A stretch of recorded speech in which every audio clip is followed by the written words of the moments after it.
I take it that there are people who have, you spoke of dying for something, who have nothing to live for or die for, defense mechanisms or whatever.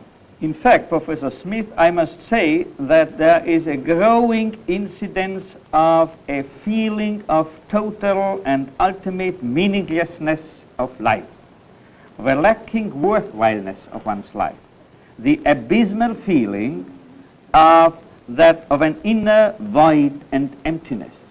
And many people, above all among the academic youth, is caught in this crippling and tantalizing experience of that there is no meaning to human existence at all.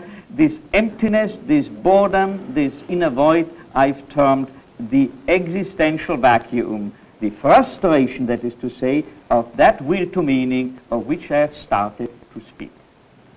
I'm very curious at this point. You have been a frequent visitor to our country. Do you notice any difference between students in Europe and those in the United States on precisely this point of the sense of life's emptiness and meaninglessness? Certainly. For instance, once I've improvisingly conducted a statistical inquiry and research among my students at the Medical School of Vienna University, students for whom I'm lecturing in German, that is to say, West German, Austrian, Swiss students, and so forth. And up to a percentage of 40%. Not 14. 40. Why? Yeah. They admitted that they knew from their own experience this dreadful, abysmal feeling of a total and ultimate meaninglessness in life. And then, and this might be still more interesting to you, then I conducted the same experiment among my American students for whom I am lecturing in English at the University of Vienna. And the percentage of those who confessed that they knew from their own experience this existential vacuum was not 40, but 81%.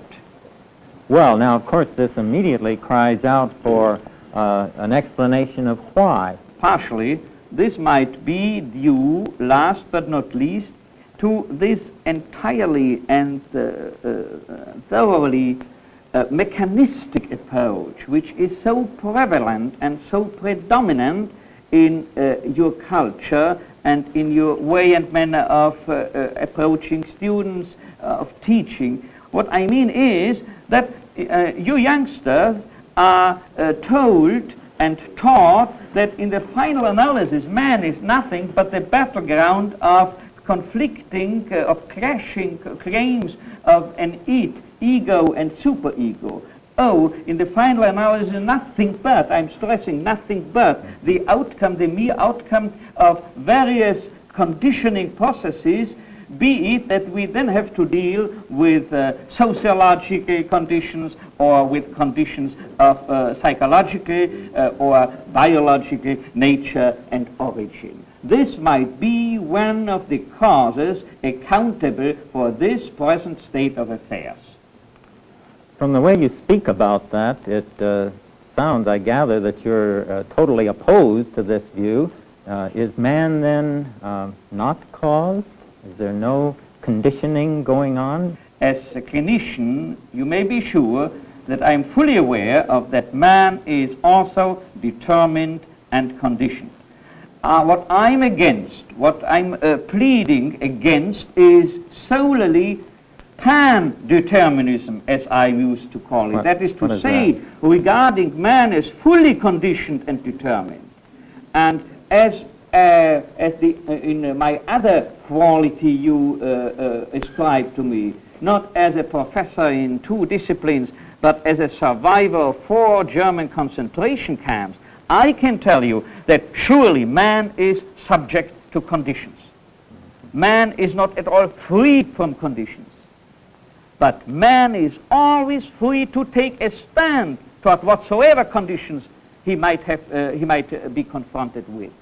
And in this taking a stand, and to this precisely, to this very extent, he is free. There is choice of which attitude to adopt whenever confronted with an unchangeable situation. And when you are teaching people and preaching that man is to be, human existence is solely to be explained in terms either of the machine model or the rat model, I'm quoting now Gordon W. Allport, then you should no longer be surprised and astonished when people finally really behave like automata. They've never been taught and told anything else. This reminds me of the story which I recently heard in Vienna of a man who wanted to train his parrot that this parrot might say daddy to him. And this parrot did not do anything like this. And in order to punish the parrot, he jailed it overnight in the hen house. And when he visited the hen house in the morning, he found all chickens killed by the parrot, and the last living chicken the parrot held in its claws and bet it and screamed, "Say daddy to me, say daddy to me."